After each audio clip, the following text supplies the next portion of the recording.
आपकी वाइफ अगर आपसे नाराज़ होगी तो आपके पास रिलेशनशिप प्रॉब्लम के अलावा आपके पास पैसों की फाइनेंस की प्रॉब्लम आएगी। अब ज़रा रेड फ्लैग्स जो होते हैं उस पर भी आपको गौर करना होगा। वो सारी चीज़ें उसको मुहैया नहीं कर सकता जो लड़की सोचकर आई है कि हम एक दूसरे के बगैर मर जाएंगे। अब मुझे ये बताइए कि आज शादी से पहले आपने किसी से काउंसलिंग ली? बेड पे 2 तकियों से ज़्यादा 3, 4, 5 तकिए नहीं होने चाहिए। आप जितने प्योर तरीके से इस्तिखारा खुद कर सकते हो वो कोई बाहर का बंदा नहीं कर सकता। अस्सलाम वालेकुम viewers, this is host Zainab and you are watching tarot talk. आज हम इस सेशन में आपके लिए एक न्यू टॉपिक के साथ हाजिर हुए हैं और जैसे कि हमारा हर बार एक न्यू टॉपिक होता है, आज का टॉपिक आपके लिए बहुत इंटरेस्टिंग रहेगा और रिलेशनशिप के हवाले से और शादी के हवाले से बेसिकली आज का हमारा टॉपिक है। तो आज इस टॉपिक पे हम गुफ्तगू करेंगे, इन चीज़ों को हम साथ लेके चलेंगे क्योंकि हाई रेट ऑफ सेपरेशन की वजह से इस मौजू पे अब बात करना बहुत ज़रूरी हो गया है, जिसकी वजह से हमने ये सेशन सोचा कि हमें इस टॉपिक पे बात करनी चाहिए, लोगों को अवेयरनेस भी देनी चाहिए। इस हवाले से हमारे पास बहुत सारी tips, remedies, consultancy, problem solving solutions और भी बहुत सारी चीज़ें हमारे पास मौजूद हैं जो हम यूनिवर्स एंड एनर्जी से को रिलेट करते हुए आपके सामने पेश करेंगे। और अगर आप इसे अपनी ज़िंदगी की प्रैक्टिकल लाइफ में अप्लाई भी करेंगे तो ये आप लोगों के लिए भी बहुत बेनिफिशियल रहेंगी। तो आज हमारे साथ इस टॉपिक को डिस्कशन में लाने के लिए और डिस्कस करने के लिए हमारे साथ आज सेट पे मौजूद हैं हर दिल अजीज़ मशहूर ज़माना हमारे साथ जो मौजूद हैं लियाकत जोगी साहब, जो ना कि सिर्फ टैरट कार्ड रीडर हैं बल्कि एक पामिस्ट भी हैं, मोटिवेशनल स्पीकर भी हैं और बहुत सारी क्वालिटीज़ हैं, लेक्चरार हैं, राइकी मास्टर भी हैं। तो आइए मिलते हैं लियाकत जोगी साहब के साथ। अस्सलाम वालेकुम जोगी साहब, कैसे हैं आप? कैसे हैं आप? हम बिल्कुल ठीक है, आप सुनाओ कैसी हो? अल्हम्दुलिल्लाह बिल्कुल ठीक ठाक। जोगी साहब, आज का हमारा टॉपिक जो है वो शादी और रिलेशनशिप के हवाले से है। तो हमें आपसे इस हवाले से बहुत सारी इन्फॉर्मेशन भी चाहिए, टिप्स एंड रेमेडीज़ भी चाहिए। तो बिकॉज रेट ऑफ सेपरेशन हमारा बहुत हाई हो चुका है, पूरे वर्ल्ड वाइड ये gradually day by day increase हो रहा है ना। तो मैं ये चाह रही थी कि हम आपसे इसके हवाले से कोई टिप्स लें, रिलेशन के हवाले से कोई टिप्स लें। तो आपका इस हवाले से क्या कहना है? ज़ैब, सबसे पहले तो आप ये देखें कि जब शादी हमारे अपने हाथ में नहीं थी, जोड़ों के हाथ में नहीं थी, लड़के और लड़की के हाथ में नहीं थी, तब तक शादी बहुत अच्छी थी।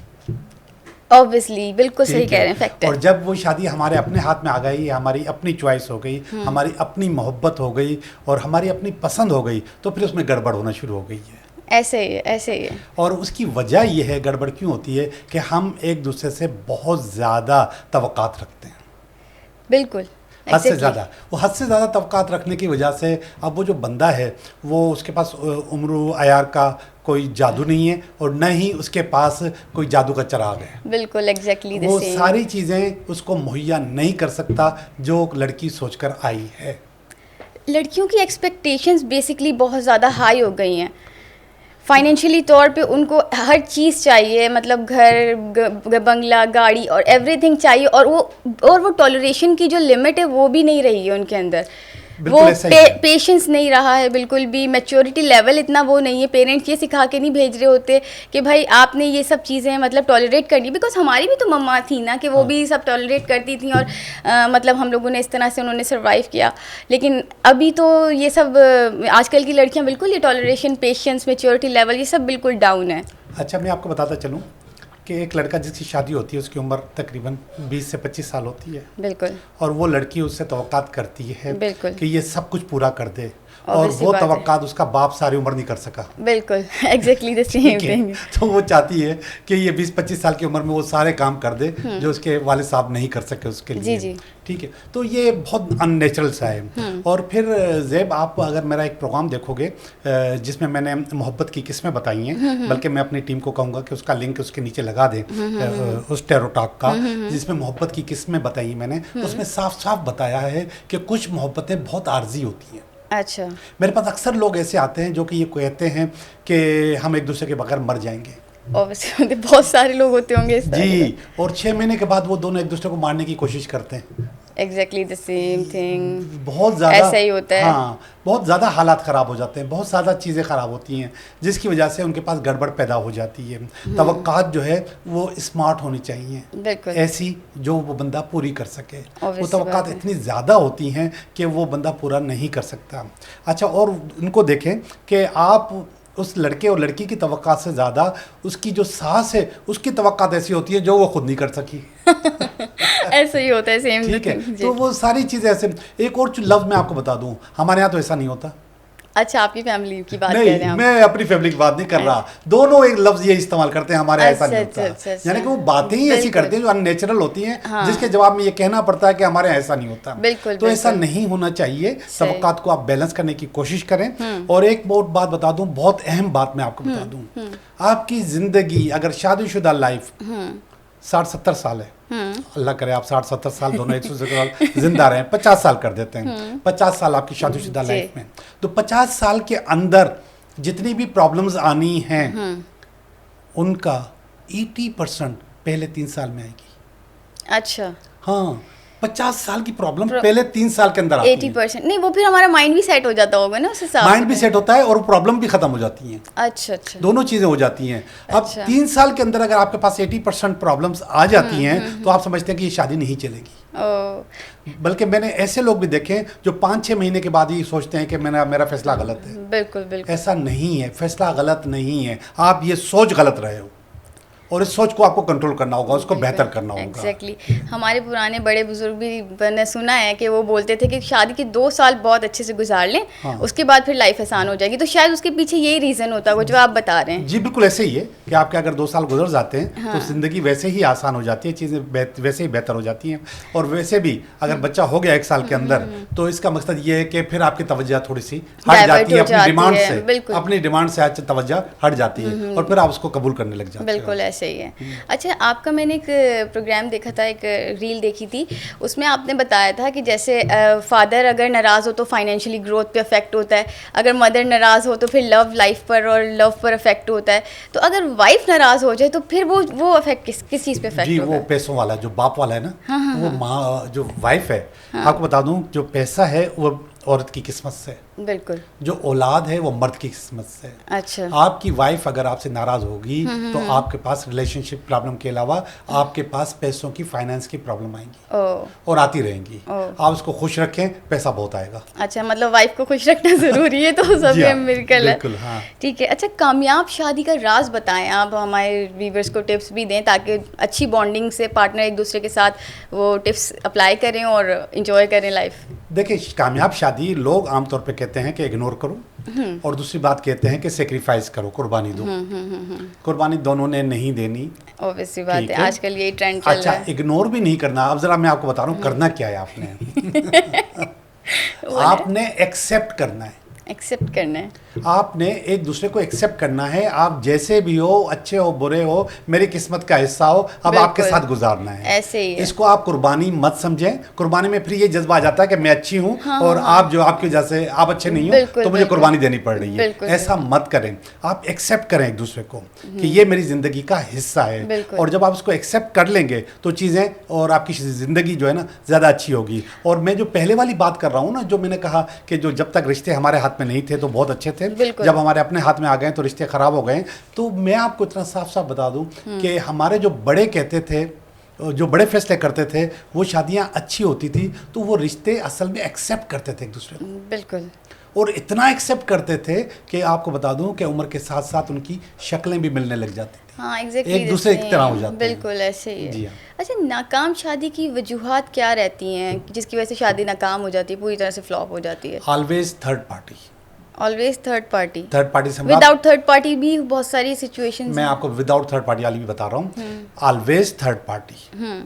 थर्ड पार्टी कौन सी? नंबर 1 कोई और मर्द या कोई और औरत। ओके। इसके बाद उसकी बहनें, यस एग्जैक्टली, ये ज़्यादातर रहता है। और इसके बाद इसकी माँ, इसकी बहनें। ये लोग जो ना शादी को नाकाम करने में बहुत बड़ा किरदार अदा करती हैं। अच्छा अच्छा हाँ, अच्छा।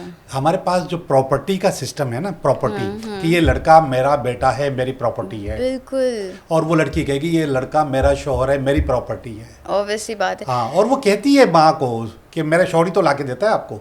अब ये नहीं देख रही कि वो उसका बेटा है। सही बात है। तो वो कहती है कि मेरा शौहर ही तो आपको लाके देता है, वही तो खिलाता है, वही तो करता है, वही सही तो बिजली बात के है। बिल भरता है, वही तो गैस के बिल भरता सही है। बात वो है। मेरा शौहर करके उसको पुकारती सही। है। जो प्रॉपर्टी है उसको प्रॉपर्टी मत समझें, उसको प्रॉपर्टी न दोनों पार्टीज को प्रॉपर्टी नहीं समझना चाहिए वो बिल्कुल। प्रॉपर्टी।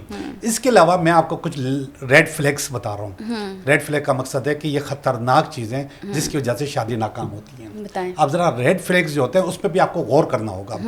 लड़का शराबी है, ओ बिल्कुल।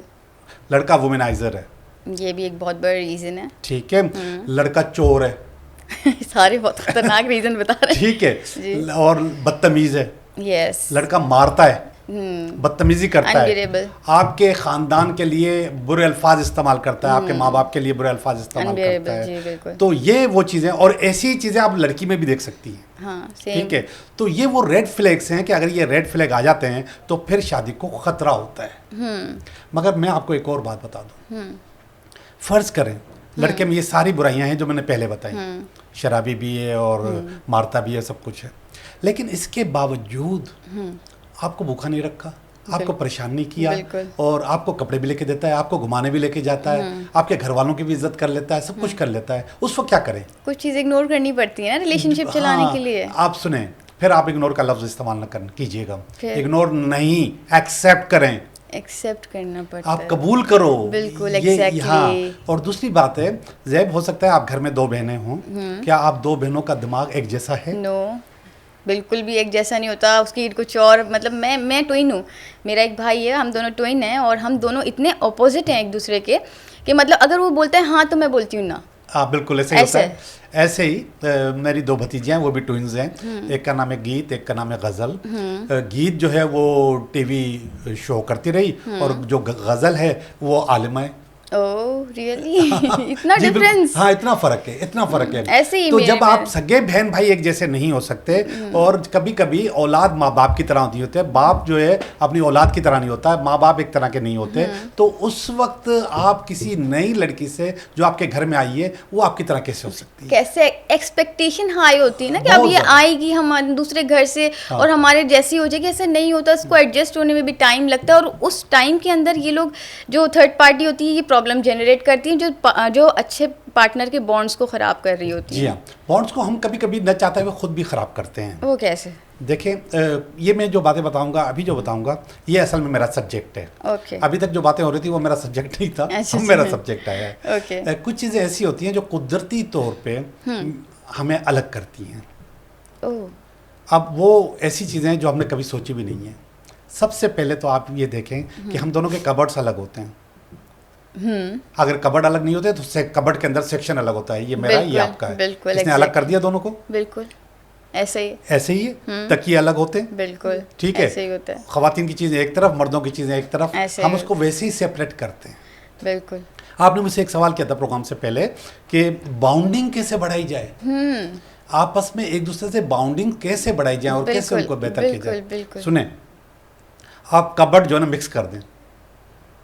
कबर्ड मतलब एक कबर्ड में मेल और फीमेल दोनों के कपड़े होने चाहिए। आप वो दोनों को मिक्स कर दें। जब आप मिक्स करके रखेंगी, और इसी तरीके से हम 2 चप्पलें मर्दाना, 2 जनाना, 2 मर्दाना, 2 जनाना ऐसे रखते हैं। आप इसको भी मिक्स करके रखें, जैसे कि मतलब एक एक करके रखें, कोई मसला नहीं है, मतलब उसके लिए आप अरेंज नहीं करो कि 2-2 अलग अलग करके रखो, या जो खवातीन का रैक अलग हो, मर्दाना रैक अलग हो, नो, मिक्स करके रखें आप।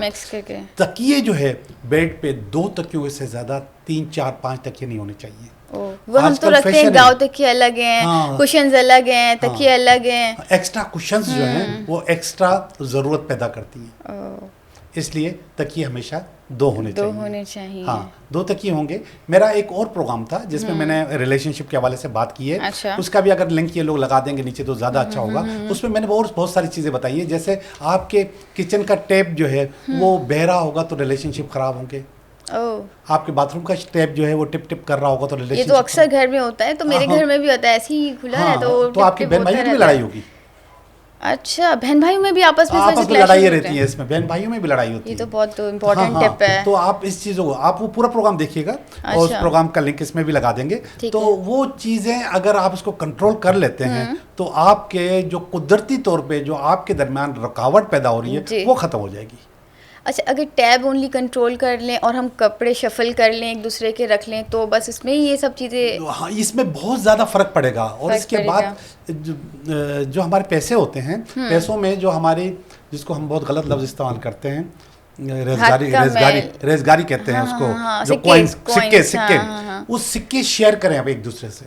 अच्छा, आपके पास जो सिक्के हैं उनके पर्स में होने चाहिए, उनके जो सिक्के हैं वो आपके पर्स में होने चाहिए। सिर्फ ये सिक्के? हाँ, सिर्फ सिक्के सिक्के, ये बाउंडिंग बढ़ाएंगे, इसमें बहुत पावर होती है, बहुत एनर्जी होती है। अच्छा, वो आपकी coins बाउंडिंग्स में। बढ़ाएंगे, आप उनके सिक्के लेके अपनी जेब में रख वाओ। लो। अच्छा, खवातीन के लिए एक और ये टिप मर्दों के लिए इस्तेमाल करने वाली नहीं है कि आप दिन में अगर घर में हैं, अकेली हैं या अकेले काम कर रही हैं तो आप उसकी शर्ट पहन सकती हैं। ओह, इससे क्या होता है मतलब? ये पूरी, मैं आपको कपड़ों की एनर्जी बताता हूँ कैसे होती है। ये पूरी एनर्जी उनकी आपके अंदर आ जाएगी और आपके अंदर बाउंडिंग बढ़ेगी। ओह, ठीक है। अब मैंने कहा था कि सिर्फ खवातीन करें, मर्द कपड़े पहन के न घूमें।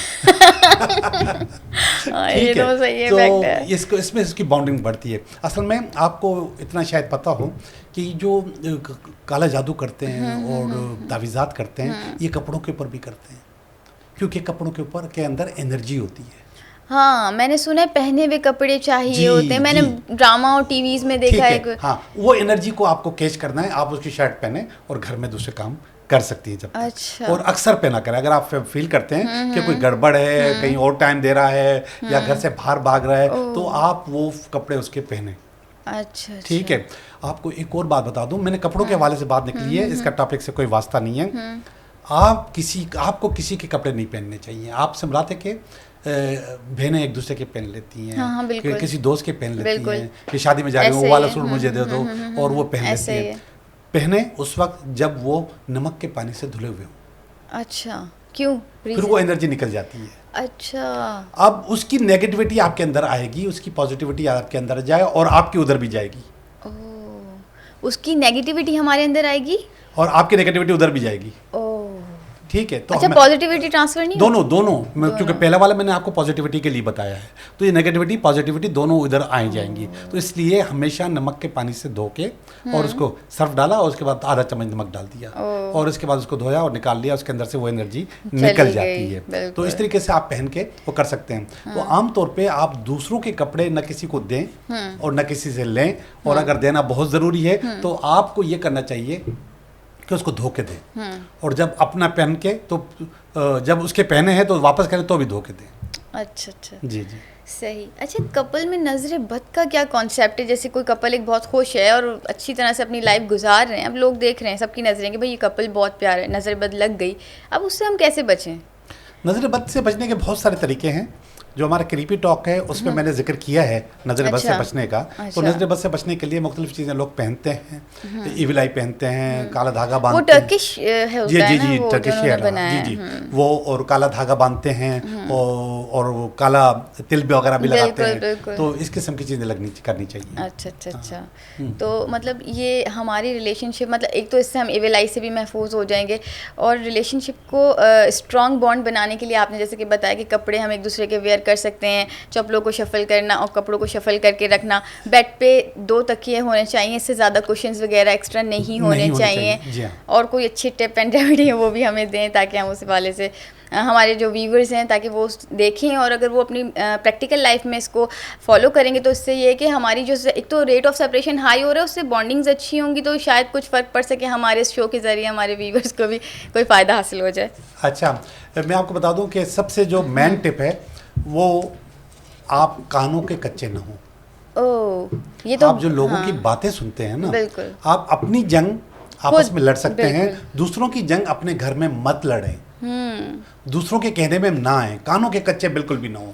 अगर आप कानों के कच्चे होंगे तो फिर आप एक्सेप्ट करेंगे दूसरों की चीज़ों की, फिर आपकी लड़ाई होगी। आपकी जो कोई भी लड़ाई हो आपकी आपस की हो और उसको आप डिस्कस करें। अब किसी ने आपके कान भरे, आपने जाके उसकी अम्मा को बता दिया, बिल्कुल, और उसको जब पता चला तो वो आग बगोला हो गया कि ये क्या हुआ, ये आपने मेरी वालदा को क्यों कह दिया। ये इस किस्म की जो बातें हैं, कानों का कच्चा बिल्कुल भी नहीं होना चाहिए। चीज़ों को कबूल करना चाहिए। ये जैसे भी हैं आपके शौहर हैं, ये जैसे भी है, जैसी भी है आपकी बीवी है। अब आप लोगों ने ज़िंदगी साथ गुजारनी है तो साथ गुजारें, इंशाल्लाह ऐसे ही हो।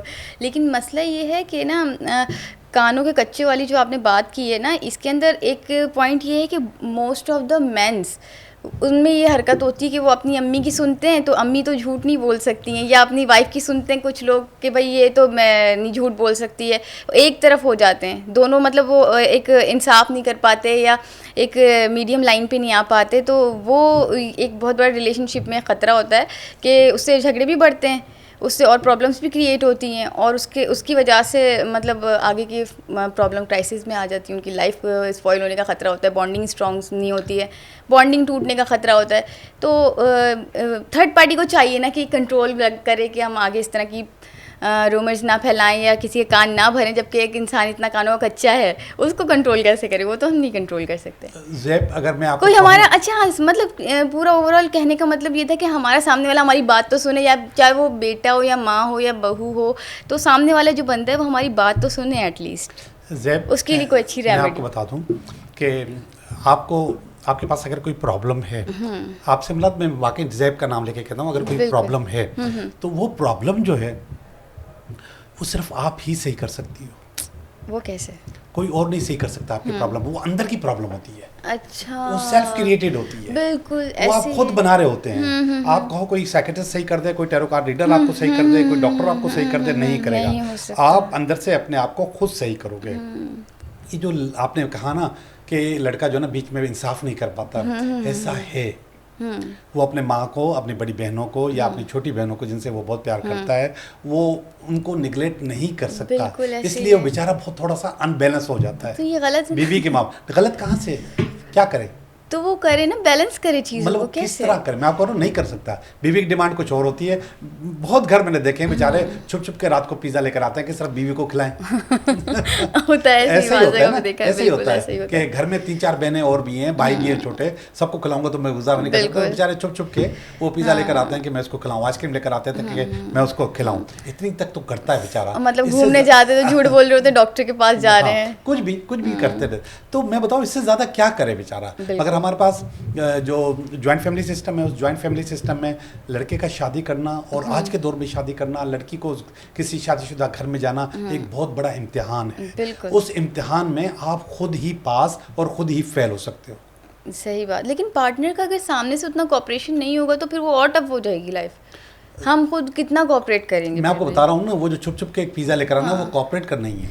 हाँ, वो कोऑपरेट करना ही है, बिल्कुल। मगर वो तो कर रहा है। लेकिन कानों का कच्चा कभी भी नहीं होना चाहिए और उसको अप्लाई भी नहीं करना चाहिए। आपने सुना और फौरन आके खड़े हो गए कि ये आपने क्या बोला है, बिल्कुल, आपको ऐसा नहीं बिल्कुल, करना चाहिए। नो, ऐसा भी नहीं होना चाहिए। वो आप देखो, ऑब्जर्व करो, ऑब्जर्व करने के बाद अगर आपको नजर आ जाती है तो आप वक्त पे टोक दो कि प्लीज ऐसा मत करें, बिल्कुल। ठीक है? अच्छा, और बोलने का भी तरीका होना चाहिए।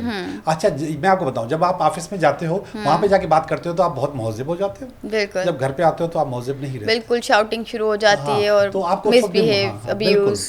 उस वक्त भी आपको बहुत महज़िब होना चाहिए और सोच समझ के फैसला करना चाहिए, सोच समझ के चीज़ों को आगे बढ़ाना चाहिए। बिल्कुल बिल्कुल ऐसे ही है। अच्छा, आपकी नज़र में अरेंज मैरिजेस आप प्रेफर करेंगे या लव मैरिज? देखिए, मैंने आपको बता दिया, जब अरेंज मैरिज होती थी तो बहुत कामयाब होती थी और साल चलते थे। और जो लव मैरिज है उसमें वो जो मैंने आपको बताया कि मैंने मोहब्बत की किस्म पे एक टैरो टॉक बनाया हुआ है, बिल्कुल, उसको अगर आप पढ़ेंगे तो फिर आपको अंदाज़ा होगा कि बहुत बड़ा रिस्क है लव मैरिज। क्योंकि लव मैरिज कभी कभी बहुत धोखा दे जाती है, वो लव होता ही नहीं है। हाँ एग्जैक्टली, अभी आपने मुझे यही हाँ, वो बताया। लव होता ही नहीं है। 6 महीने बाद ही पता चल वो रहा 6 महीने के बाद, मैंने कहा पहले एक दूसरे के लिए मरते हैं, फिर एक दूसरे को मारते हैं। हाँ, आपने एक किस्म बताई थी, मुझे नाम तो याद नहीं उस किस्म का, आपकी उसमें मैंने सुनी थी, आपकी एक वीडियो देखी थी। उसमें लास्ट किस्म थी, मानी नाम था उस मानिया, कि जिसमें सिर्फ अपनी ही बंदा सामने वाले पे मुसल्लत कर रहा होता है, वो चीज़ नहीं चलती, फिर वो लव स्टोरी या वो शादी खत्म हो जाती है। असल में क्या है कि ये बहुत पुराना सिस्टम है। मानिया से मुराद आज से पहले जितने भी मर्द थे जिनकी अरेंज मैरिज हुई थी, उनकी बीवियां उसकी हर बात को कबूल कर लेती थी, वो मानिया में आते थे। अच्छा, ठीक है, उसने अपनी मर्जी करनी है, इस वक्त उठना है, इस वक्त जाना है, ये करना है, वो करना है, इसके अलावा उसने कुछ नहीं करना। मैंने उसमें ये भी कहा है कि ये शायद मोहब्बत है ही नहीं, बिल्कुल, लेकिन वो केयरिंग बहुत होता है, एक्स्ट्रा ओवर पोजेसिव होता है। बहुत केयरिंग होता है, बहुत प्यार करता है, बहुत लव करता है और बहुत कदर करता है। उसमें ये चीज़ मतलब ये फॉल्ट होता है, हाँ, कि वो जो हुक्म चलाता है, बॉसी होता है जरा, बिल्कुल, ठीक है? बिल्कुल, तो बॉसी होने के लिए फिर वो बंदा ऐसा करता है। ऐसा है, मैंने भी ये 2 कपल्स में ये चीज़ देखी है। अच्छा, मैच्योरिटी लेवल आप क्या बोलेंगे कि शादीशुदा लाइफ में मैच्योरिटी लेवल क्या होता है? देखिए, मैं आपको बता दूं साफ सब सही मानों में 3 साल के बाद आप थोड़े से इंसान बनेंगे, थोड़े से इंसान बनेंगे। 3 साल के अंदर आप नहीं बन सकते। हाँ, अभी आपने डिस्कस ठीक है। किया। अच्छा, लड़की पहले मैच्योर हो जाती है। हाँ, लड़कों को हमेशा ही देर से समझ आती है। लड़की पहले, मैंने वो जो आपको रेड फ्लैक्स बताए थे, रेड फ्लैक्स में एक और चीज़ भी है अच्छा कि लड़का बावला ना हो। क्रेजी तो क्रेजी लड़के से शादी कौन करेगा? बस बावला ना हो, बावला से मुराद है कि बस शादी हो गई है, हाँ। अब वो बावला जो का अब जो आपने बोला वो कर लिया, जो उसने सही, बोला सही, कर लिया, सही, सही। ऐसे ही जिंदगी गुजारो। तो ये भी बहुत बड़ा रेड फ्लैग है। हाँ, बिल्कुल। इसको भी देखना पड़ता है कि भाई लड़का जो है ना बावला ना हो, हाँ। उसके अंदर फैसला करने की नहीं, सलाहियत होनी ये चाहिए। मैंने देखा है बहुत से कपल्स में फीमेल की चल रही होती है, या तो अम्मी की चल रही थी शादी से पहले, अब शादी के बाद वाइफ की चलेगी। अपना कोई फैसला नहीं होता कुछ लोगों का, अपनी नहीं सुननी, अपना तो कुछ होता ही नहीं ना, बिल्कुल मतलब ऐसे ही दूसरों है। पे डिपेंडेंट है। अगर दोस्तों ने कुछ बोल दिया तो उनकी सुननी जी है, हाँ, बिल्कुल। अपने बारे में अपना कोई डिसीजन मेकिंग एक प्रोग्रामिंग होती है ब्रेन की, वो है होती ही नहीं, मेरे नहीं ख्याल होता, से वो नहीं मिस हो करते गई वो, है। बिल्कुल। अच्छा, एक और सवाल आपसे करूँगी, शादीशुदा लाइफ में कॉम्प्रोमाइज करना कितना ज़रूरी है? वापस ले लो ये अल्फाज, क्यों? No compromise, Accept. No ignore, accept Accept करो, करो। एक्सेप्ट Exactly the करो, same. एक्सेप्ट करो, कबूल करो। जी, बिल्कुल। कंप्रोमाइज का मतलब है कि आप अच्छी हो वो खराब है, अच्छा अच्छा अच्छा, ठीक है? अच्छा। तो आप कोई कंप्रोमाइज नहीं है, एक्सेप्ट करो, चीज़ों को कबूल करो कि ये मेरी कि जिंदगी ये का हिस्सा रियलिटी है। हाँ, ये रियलिटी है, ये रियलिटी है, इससे हमने नहीं निकल सकती बात। हाँ बिल्कुल ठीक, ये भी अच्छी बात है। तो यही हाई रेट ऑफ सेपरेशन है कि हम मतलब कबूल नहीं कर पाते, कॉम्प्रोमाइज़ में चल रहे होते हैं, तो जिसकी वजह से फिर एक हाँ। टाइम आता है हम इतने पीक पे फुल हो जाते हैं, फिर वो ब्लास्ट हो जाते हैं। देखिए फिर भी बहुत सारी जगहों पे ऐसा होता है कि वो ब्लास्ट नहीं होना चाहिए, वो ब्लास्ट नहीं होना चाहिए। मगर वो जो थर्ड पार्टी की बात की मैंने, थर्ड पार्टी से मुराद लोग बार बार ये समझते होंगे कि मैं किसी मर्द की या किसी औरत की बात कर रहा हूँ, कि कोई और मर्द कोई नहीं, और औरत third नहीं। party तो थर्ड कोई- पार्टी से मुराद बाहर के जितने भी लोग हैं वो आपकी ज़िंदगी को खलल पैदा करते हैं, बस उनको कंट्रोल करें, सब चीज़ें अच्छी होगी। हाँ, अच्छा, और ये मर्द के हाथ में होता है, अच्छा, मर्द के हाथ में होता है, वो थोड़ा सा दोनों तरफ, जिसको उर्दू में कहते हैं खिलाफ सोने का निवाला, देखो शेर की नज़र से, और ये दोनों जगह करे, बीवी ये के साथ भी होना करे। चाहिए वैसे। हाँ, ये बीवी के साथ भी ऐसा करे और अपने माँ बाप बहन Parents भाइयों के के साथ भी साथ भी ऐसा ऐसा करे करे। कि मतलब उनकी कोई कमी छोड़े ना, और बोले कि प्लीज़ हम दोनों के बीच। मेरा एक है, अब मेरा एक अजीज़ है, वो उसने कह दिया है कि भाई आप मेरी बीवी के मामले में कुछ भी नहीं बोलोगे। बिल्कुल सही कहा उसने। और इतना फरमा बरदार है, इतना फरमा बरदार है माँ बाप का, मैं आपको बता नहीं सकता। बहन भाइयों का इतना फरमा बरदार है, उसका पैसा भी बहुत ज़ाया करता है, उनको पालता भी है, भाइयों को भी बहनों को भी। लेकिन मेरा है कि मेरी बीवी के मामले में आप कोई बात नहीं करेंगे। उसने पहले से वो फ्रेम सेट किया हुआ है, उसके साथ ये होता है। ये फ्रेम सेट करना बहुत ज़रूरी होता है, वरना तो फिर आउट ऑफ फ्रेम जाके फिर वो सब चीज़ें बिगड़ने वाली ही हो जाती हैं। जी हाँ, बिल्कुल। अच्छा, शादी से पहले और बाद की एहतियातें कुछ बताएं, ताकि उससे हम अपना रिलेशन और बॉन्डिंग स्ट्रॉन्ग रख सकें, अच्छा चल सकें, स्मूथ चल सकें लाइफ में। ज़ैब, आपको पता है कि इस वक्त अगर कोई शादी होती है, उसमें अगर कोई फोटोग्राफर हम बुक करते हैं तो उसका कितना बजट आता है, थोड़ा सा अंदाज़न बता दो। 40-50,000। 50,000 नहीं है, 50,000 में आपके 2-4 फ़ोटो खींच के वो भाग जाएगा। आइडिया नहीं है मुझे, सवाल है। मैं आपको बता दूं, इस वक्त आपकी रिकॉर्डिंग पे यानी कि वीडियोस पे और इसके अलावा आपकी फोटोग्राफी पे, आपकी एल्बम पे 1 से 1.5 लाख रुपए का खर्चा आता है। Oh really? हाँ, भाई की हुई थी, याद आ रहा है अब। जी बिल्कुल। ठीक है, एक से सिर्फ मैं फोटोग्राफी की बात कर रहा हूँ। आप जो खाना खिलाना है, नहीं, जो वो कपड़े तो लेने हैं, जो different लेना है, देना है, बिल्कुल। वो एक अलग चीज़ है। ये मैं क्यों बिल्कुल। बता रहा हूँ, ये मैं कह रहा हूँ कि फोटोग्राफी एक बहुत अहम, ना इतनी अहम नहीं है जितना आप इसको अहम बनाते हैं। बिल्कुल। अब मुझे ये बताइए कि आज शादी से पहले आपने किसी से काउंसलिंग ली? नहीं, ये तो कोई भी नहीं लेता। यही गलत है, यही गलती है, यही गलती है अच्छा, कि हम क्यों नहीं काउंसलिंग लेते हैं? क्यों? मेंटोर क्यों नहीं है हमारा, कोई उस्ताद क्यों नहीं है, वो बताता क्यों नहीं है, समझाता नहीं है। हमारे यहाँ शादी होती है मोहब्बत से, और मोहब्बत में बंदा अंधा से मराद। अब आप जो बोलोगे मैंने नहीं सुनी नहीं, आपकी आजकल की मोहब्बत ने इलाज करा लिया, वो अंधी नहीं रही है, सब अच्छा, देख के करते अच्छा, ही फिर भी जाते ऐसा हैं। नहीं है, फिर भी ऐसा नहीं है, क्योंकि मेरे पास रोज़ लोग आते हैं, तो इस रोज़ की बुनियाद पे मैं बता रहा हूँ कि आपने मोहब्बत कर ली, मोहब्बत करने के बाद आप दुनिया इधर से उधर हो जाए, माँ बाप इधर से उधर हो जाए, बहन भाई जो कुछ कहें, दोस्त जो कुछ कहें, आपने शादी उसी से करनी है। भाई मैंने हाँ, इसी से exactly, शादी करनी है। बिल्कुल। और अल्लाह न करे कोई आपको कोई चीज़ पता भी चल जाती है कि टेक्निकली ये लड़की सही नहीं है, या फिर ये रिश्ता सही नहीं है, या ये Ignore कर बीमार देते है, हैं, हाँ। मगर वो नहीं कहे, बोलेगा मुझे यही करनी है तो करनी है। बिल्कुल। तो ये होता है, हम किसी के पास जाके दोनों बैठते नहीं हैं, काउंसलिंग नहीं करते। काउंसलिंग नहीं करते। मैरिज मेंटोर होते हैं, सारी दुनिया में होते हैं, कि शादी से पहले आप जाके बैठें और आपस में बातें कर लें, जिससे आपको अंदाज़ा होगा। नहीं, आपके पास क्राइटेरिया शादी का पता है क्या है? अम्मा आई, उसने बताया कि मैं लड़की देख के आ गई हूँ, बिल्कुल। बहन पीछे से चिकी हुई, आंखें कितनी प्यारी हैं उसकी, ठीक है, और बोलती कितना अच्छा है, अच्छा समोसे कितने प्यारे बनाए। बताएं, इससे शादी होती है आपकी। बिल्कुल। और लड़के के लिए क्या देखा जाता है? लड़के के लिए सिर्फ और सिर्फ पैसा या नौकरी, हाँ, यही देखते हैं। ये पैसा या नौकरी, ठीक घर है, कैसे स्मार्ट हो है, ना हो, गंजा हो, कैसा नहीं हो, सॉरी मैंने बोल दिया, आई एम सॉरी, तो वो नहीं देखते, नहीं देखते, वो देखते हैं कि इसकी बस नौकरी होनी चाहिए और उसको वो सिक्योरिटी समझते हैं कि इसकी नौकरी अच्छी हो, और गवर्नमेंट की नौकरी हो तो फिर तो मज़ा आ जाए, हाँ, फिर और तो अगर वही के इलेक्ट्रिक में हो तो उससे ज़्यादा मज़ा आ जाएगा कि बहुत ज़्यादा सिक्योरिटी आ जाएगी बिल्कुल आपके पास। बिल्कुल। अच्छा, एक और सवाल है जो बहुत इम्पोर्टेंट है कि कुछ लोग होते हैं कि इस्तिखारा जैसे होता है, इस्तिखारा क्या है? शादी के लिए लोग करवाते हैं इस्तिखारा कि हमारे लिए ये बेनिफिशियल है, ये मतलब मतलब पार्टनर के साथ हमारी बॉन्डिंग आगे सही रहेगी नहीं रहेगी, उसमें ख्वाब में आता है क्या होता है, वो इस्तिखारा करके बताते हैं। अब कभी कभी अच्छे रिश्ते भी रिजेक्ट हो जाते हैं, कभी कभी बुरे रिश्ते से भी हम फंस असल में जाते हैं। इस्तिखारा जो है ना बहुत टेक्निकल किस्म की चीज़ है। लोग इस्तिखारा लोगों से कराते हैं, इस्तिखारा माँ बाप को खुद करना चाहिए। माँ बाप कैसे करेंगे? क्यों? अवेयरनेस ही नहीं उनको तो इतनी। अच्छा, बहुत आसान है, और आप उसको पढ़ोगे तो वो माँ बाप करें।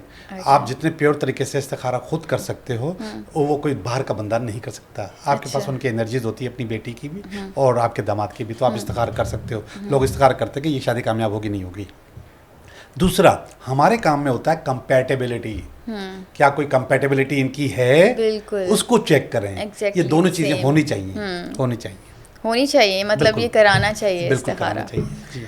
क्योंकि हम इस्लाम के अकॉर्डिंग अगर देखें तो ज़्यादातर रिश्ते इस्तिखारे पर ही हो रहे होते हैं, कभी कैंसिल भी। जैसे मैं अपना बताऊं तो मेरे मतलब करीबी रिश्तेदार हैं, उनका इस्तिखारा करवाया, भाई शादी हो गई बहुत धूमधाम से, और उसके बाद फिर उन्होंने बोला था कि सब कुछ सही है, इस्तिखारा कर दो, शादी हो गई, और उसकी तकरीबन वो शादी 4 महीने भी नहीं चली और डिवोर्स हो गया। फिर वो कैसे इस्तिखारे में हाँ आ गई थी।